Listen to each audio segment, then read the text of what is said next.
Hello Byreddy, మాట్లాడడానికి రెడీయేనా? మొత్తానికి రెడీగా ఉన్నావు. ఇప్పుడు చెప్పు, ఏంది మ్యాటరో? ఎన్నో చోట్ల వైఎస్ఆర్ కాంగ్రెస్ పార్టీ నాయకులపైన, వైఎస్ఆర్ కాంగ్రెస్ పార్టీ యువజన విభాగం నాయకులపైన తెలుగుదేశం పార్టీ వాళ్ళు దాడులు చేస్తున్నారు. ఆ దాడులను కూడా నేను తీవ్రంగా ఖండిస్తున్నాను. మీరు 5 ఏళ్ల నుంచి వాళ్ళపై దాడులు చేశారు కదా బైరెడ్డి, అప్పుడు నువ్వు ఎందుకు ఖండించలేదు? ఎందుకంటే ఇవన్నీ మేము ఊహించనేటివి కాదు, మేము కొత్తగా చూస్తానేటివి కాదు. అంతేలే, గొడవలు నీకేం కొత్త కాదుగా, అందులోనే పుట్టి పెరుగుంటావు. కానీ ఒక బాధాకరమైన విషయం ఏమరా అంటే, వైఎస్ఆర్ కాంగ్రెస్ పార్టీ అధికారంలో ఉన్నప్పుడు ఏ ఒక్క దాడి కూడా మేము చేయలేదు. టీడీపీ వాళ్లపై ఒక్క దాడి కూడా చేయలేదని చెప్తావేంది? మీ హయాంలో టీడీపీ కార్యకర్తలు ఎంతమంది హత్యకు గురయ్యారో మా దగ్గర లిస్ట్ ఉందిగా. ముఖ్యంగా ఈ నందికొట్కూరు నియోజకవర్గంలో మీరే చూసుకోండి, తెలుగుదేశం పార్టీ వాళ్ళపైన అక్రమ కేసులు కానీ, తెలుగుదేశం పార్టీ వాళ్ళపైన దాడులు కానీ వైఎస్ఆర్ కాంగ్రెస్ పార్టీ ఏ రోజు కూడా చేయలే. నువ్వు చెప్పింది నిజమే బైరెడ్డివు. నందికొట్కూరులో మీ ఎమ్మెల్యే ఆర్తర్ అనుచరులపైన తప్ప మీరు ఎవరి మీద కేసులు పెట్టలేదులే.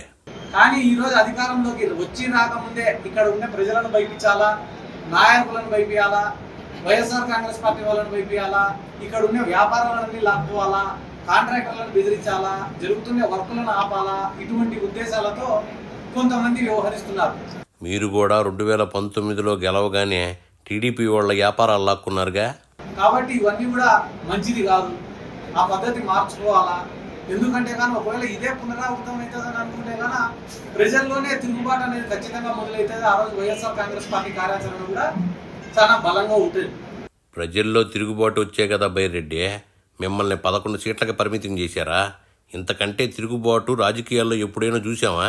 కార్యకర్తల కోసం పనిచేసిన, కార్యకర్తలను ఆదుకునే వైఎస్ఆర్ కాంగ్రెస్ పార్టీ కోసం పనిచేసిన. గుర్తుపెట్టుకోవాల్సిన విషయం ఏమిటంటే అంటే, ఎటువంటి ప్రోటోకాల్ లేకపోయినా కూడా నా శక్తికి మించి నేను పనిచేసిన. నువ్వు అనేక నియోజకవర్గాల్లో స్టార్ క్యాంపెయినర్గా చేసే ప్రోటోకాల్ లేదంటావేంది?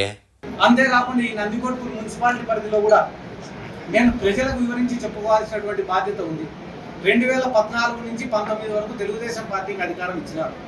అధికారం ఇచ్చిన రోజు వాళ్ళు చేసినటువంటి డెవలప్మెంట్ ఎంత, 2019 నుంచి 24 వరకు దాంట్లో కూడా మా మున్సిపాలిటీ ఏర్పడి ఆలోచన చేయమని చెప్పి కోరుతున్నా. ఎందుకంటే కన్నా ఈ రోజు ఓడిపోయినామనే బాధ కన్నా మాకు ఎక్కువ ఏమనిపిస్తుందంటే, ప్రజలు ఎక్కడ మమ్మల్ని చెడుగా అనుకుంటారో అనే ఆలోచననే మాకు ఎక్కువగా ఉంది. ప్రజలు చెడుగా అనుకోబట్టే కదా బైరెడ్డి మిమ్మల్ని ఓట్లు వేయకుండా ఓడిచ్చిందే.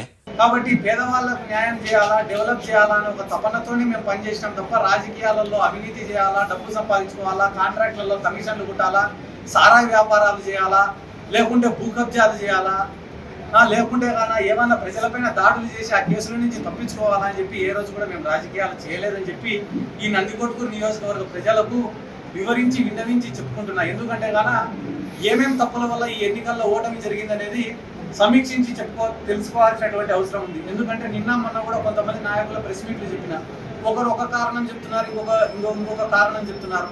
అవన్నీ కూడా బయట మీడియాకి చెప్పేటివి కాదు. కాబట్టి నేను కూడా పార్టీలో కూర్చొని అంతర్గతంగా చర్చించి వాటిపైన కూడా సరైన నిర్ణయం తీసుకుంటాం త్వరలోనే.